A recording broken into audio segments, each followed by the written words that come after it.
Agora, Beto, você fez 2 faculdades e eu queria saber como que é, estudar, né? Como que funciona essa parte do acadêmico, do estudo para pessoa com deficiência, né? No seu caso, né, com pessoa cega, como é que funciona isso? Bom, eu comecei a estudar na década de 1980. Eu tenho 46 anos, né?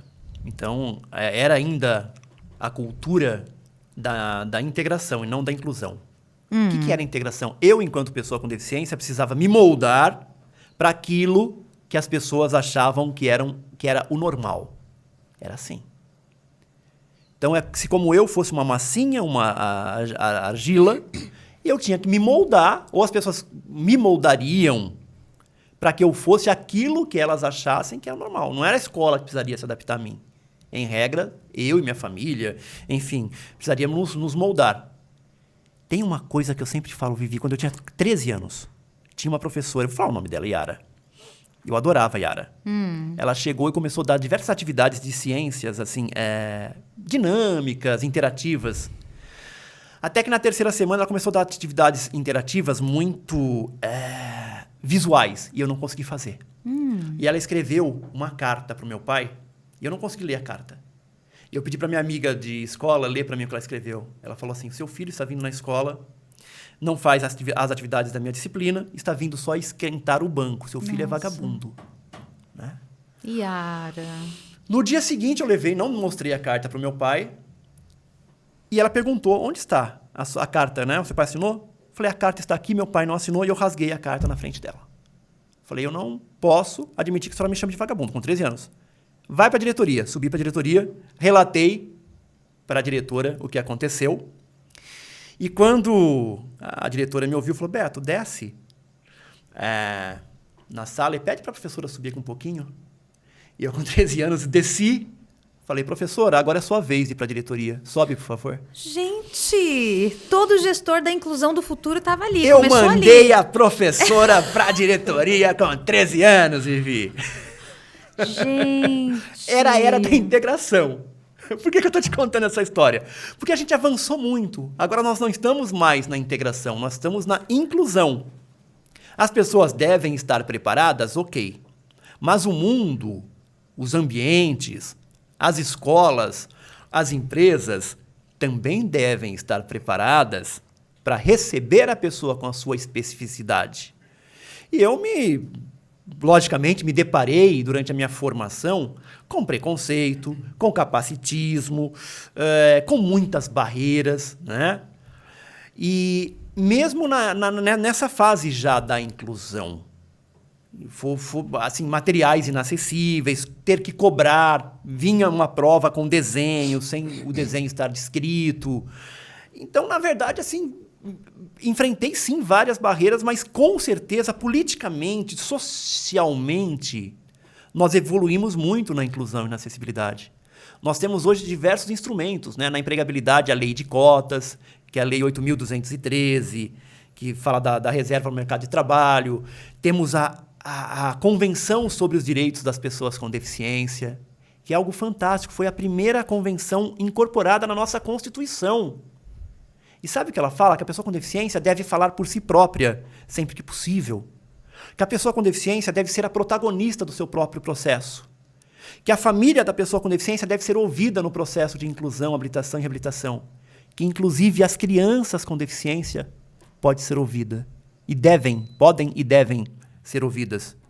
Aí nós temos também a Lei Brasileira de Inclusão, de 2015. O artigo 8 dessa lei é maravilhoso, que ele fala assim, é dever do Estado... Estou falando em minhas palavras, eu não gosto de decorar a lei. É o artigo 8. Tá. É dever do Estado, da família e do cidadão proporcionar que a pessoa com deficiência tenha acesso à educação, ao lazer, ao trabalho, à cultura, acesso à paternidade, à maternidade, acesso à família, acesso à saúde, acesso ao lazer. Então, ali ele elenca esse A gente está falando de uma lei. De uma lei. Que a gente, infelizmente, a gente avançou muito na legislação, mas a gente precisa avançar muito na cultura. implantar esse DNAzinho, sabe, da inclusão, da acessibilidade, para que ele seja cotidiano, para que as leis peguem. E essa mesma lei, no artigo 4º, ela fala que assim, ela fala mais ou menos o seguinte: discriminar é crime por conta da deficiência. Certo. E a desculpa que eu não sabia disso não vale mais. Porque é muito comum as pessoas, as empresas principalmente, cometerem atos discriminatórios em virtude da deficiência do outro e falar: desculpa, eu não sabia. Não, tá, legal, desculpa. Então, para ela, ok, né? Era ok. Não é mais. Uma empresa de ônibus, por exemplo, não permitiu que eu embarcasse com o meu cão-guia, isso há 13 anos atrás, cobrou a passagem do meu cão. Mas, gente... E me pediu, eu paguei, chamei a polícia, não, tem que pagar mesmo. Chamei a Artesp, não, tem que pagar mesmo. Falei: tá, paguei. Fui para a delegacia, registrei um BO e abri um processo, judicializei, né? Nesse ano, por exemplo, eu fiquei sem poder movimentar um centavo da minha conta bancária, porque um banco virtual, não vou falar qual aqui, Tá. né? Vamos fazer... Para não... É. Enfim. Deixa pra lá. Queria uma autentificação facial que eu não conseguia tirar sozinho, porque sou uma pessoa cega, consigo usar de muitas formas meu celular, podemos falar disso daqui a pouquinho, mas uma autentificação facial não era possível. Então, eu fiquei uma semana sem poder usar um centavo de todas as minhas economias guardadas nesse banco virtual.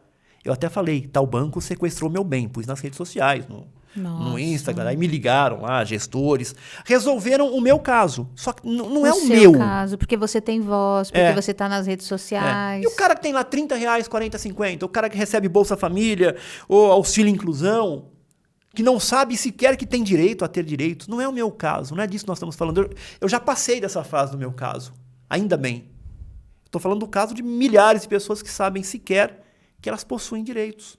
E se fazem isso comigo, imagina o que não fazem, né, com uma pessoa que não tem que essa... não sabe que não sabe que tem direitos.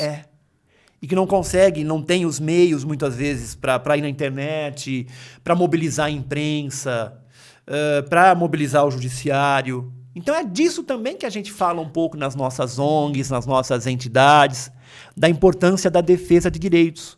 Né? Porque tem muitas pessoas que não sabem que sequer têm esses direitos.